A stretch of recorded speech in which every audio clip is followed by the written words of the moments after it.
नमस्कार दोस्तों, मैं हूं परविंदर सैनी। दोस्तों, आजकल देखने में आ रहा है कि ज़मीन को लेकर काफ़ी हेराफेरी हो रही है, क्योंकि ज़मीन एक ऐसी चीज़ है जिसको लेकर हर कोई एक प्लाट को बेच रहा है और वही प्लाट एक नहीं कई कई बंदों को बेचा जा रहा है। और इसके बाद वे लोग कोर्ट के चक्कर काटते हैं ताकि उन्हें न्याय मिल सके।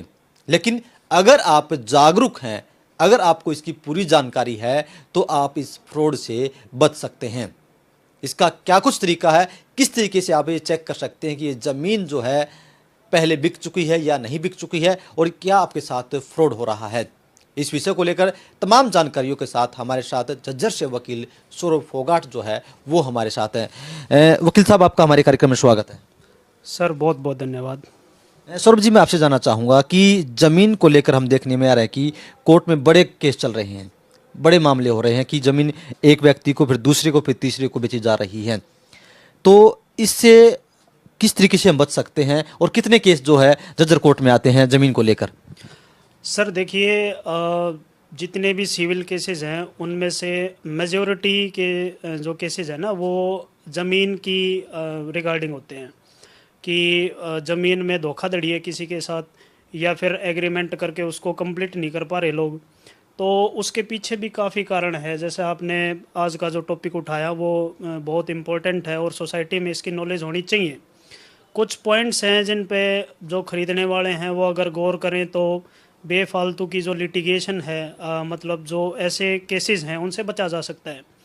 जैसे कि सबसे पहले अगर मान लो आप ए आदमी बी आदमी दोनों एग्रीमेंट करते हैं कि भाई ए आदमी की ज़मीन बी आदमी ख़रीद लेगा, तो सबसे पहले जो बयाना लिखते हैं, मैं ज़्यादा लीगल लैंग्वेज यूज़ नहीं करूँगा क्योंकि हमारा मेन मोटिव क्या है कि लोगों तक जागरूकता फैलाना। साधारण से साधारण व्यक्ति है वो भी इसको समझ सके।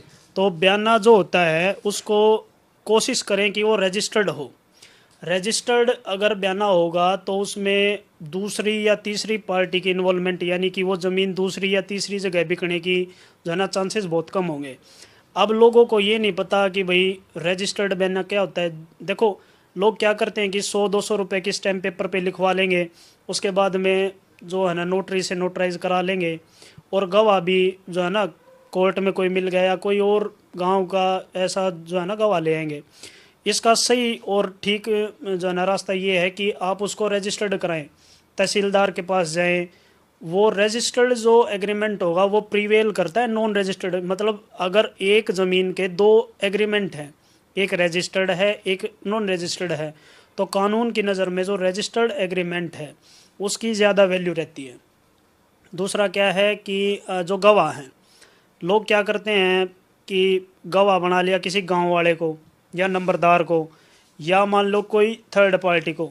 कोशिश करें कि भाई गवाह एलआर बने, मतलब जो जैसे मान लो किसी के फादर साहब ज़मीन को सेल आउट कर रहे हैं या एग्रीमेंट कर रहे हैं, तो उनके बच्चे कुछ साल के बाद में कोर्ट में आके क्लेम करते हैं कि भाई हमको तो पता ही नहीं था, हमारे फादर साहब ने ये एग्रीमेंट कर रखा था, या मान लो ज़मीन सेल आउट की थी। तो ऐसे केसेस में क्या होता है कि अगर बच्चे गवाह आपने बना लिए, जो खरीदने वाला है उसने गवाह उसके एलआर बना लिए, उसके बच्चे बना लिए, तो बहुत सारी पॉसिबिलिटी है प्रविंदर भाई की कल ने आप लिटिगेशन से बच सकते हो। वो ये नहीं कह सकते कि भाई हमको नॉलेज नहीं थी, या भाई ये जो है ना फर्जी तरीके से ये जो है ना रजिस्ट्री की गई है। थर्ड, इसमें ये ध्यान रख सकते हैं कि ज़्यादातर सिग्नेचर कराते हैं। जैसे मान लो मैं और आप कोई एग्रीमेंट कर रहे हैं, तो मैं अपने साइन जैसे भी कर सकता हूँ, आप उस टाइम पे तो ऑथेंटिसिटी चेक नहीं कर सकते कि भाई मैं कैसे साइन कर रहा हूँ, कैसे मेरे, तो वो कल ने डिफेंस ये लेते हैं कि भाई ये मेरे साइन ही नहीं है, ये मेरे सिग्नेचर नहीं है। तो उससे बचने के लिए आप क्या कर सकते हैं, आप थंब इम्प्रेशन यूज़ कराएं। थंब इम्प्रेशन भले ही नीला हो काला हो उससे कोई इफेक्ट नहीं होगा, लेकिन उससे क्या होता है उसकी प्रेजेंस शो होती है कि भाई ये आदमी उस दिन था। सेकेंडली आपका रजिस्टर्ड डॉक्यूमेंट है। थर्डली आपने गवाह भी वो बनाए हैं, उसके एलआर जो हैं। तो ये चीज़ें एक जैसे कैश का जो लेन देन करते हैं, ज़्यादातर क्या करते हैं कि भाई मैंने बयाने की अमाउंट जो है ना कैश दे दी, उससे हाँ नगद दे दी। उससे क्या होता है कि रिसिप्ट नहीं लेते। मान लो एक तो कैश की एक लिमिट सेट कर रखी है कानून में कि भाई इतने तक आप दे सकते हो। सेकेंडली रिसिप्ट नहीं है, तो अगर रिसिप्ट नहीं है तो आप ये नहीं प्रूव कर पाओगे कि भाई आपने दिए थे। थर्डली आप उसका सोर्स नहीं बता पाओगे कि भाई आपने बैंक से निकाल के उस दिन दिए थे या नहीं दिए थे। तो ये 4-5 पॉइंट हैं जिससे अगर आप लेके चलो तो आप बहुत सारी जो है ना केसों से बच सकते हो। सौरभ भाई, एक चीज़ और देखने में आती है, सुनने में आती है कि अक्सर जब भी हम तो लोग ये कहते हैं कि जैसे हमें 100 रुपया स्टाम्प पेपर यूज करते हैं जी जब बयाना लिखवाते हैं, तो कुछ लोग ये कहते हैं कि आप 2000 रुपये का जो स्टाम्प पेपर यूज करें, तो क्या इसमें कोई फर्क है? हाँ, इसमें फ़र्क है। देखो, एक इंडियन स्टैम्प एक्ट है एक, जब आप उस एक्ट को पढ़ोगे तो उसमें एक स्लैब डिफाइन कर रखी है कि भाई आप इतने रुपए तक की अगर कोई प्रॉपर्टी ट्रांसफ़र कर रहे हो तो इतनी स्टैम्प आप पे करेंगे।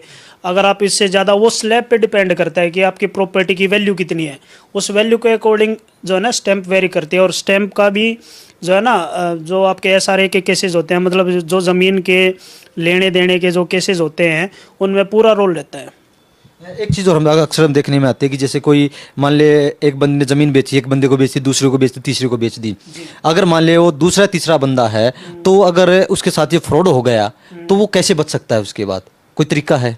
देखिए सर, मैंने जैसे बताया कि वैसे तो इसका रिकॉर्ड कहीं नहीं है कि मान लो मैंने अपना प्लॉट आपको बेच दिया और वही प्लॉट मैं अगर थर्ड पार्टी को देना चाहूँ तो वो चेक कैसे करेगा? अगर रजिस्टर्ड, अगर वो जो है ना बयाना कराएगा तो उसमें पॉसिबिलिटी है।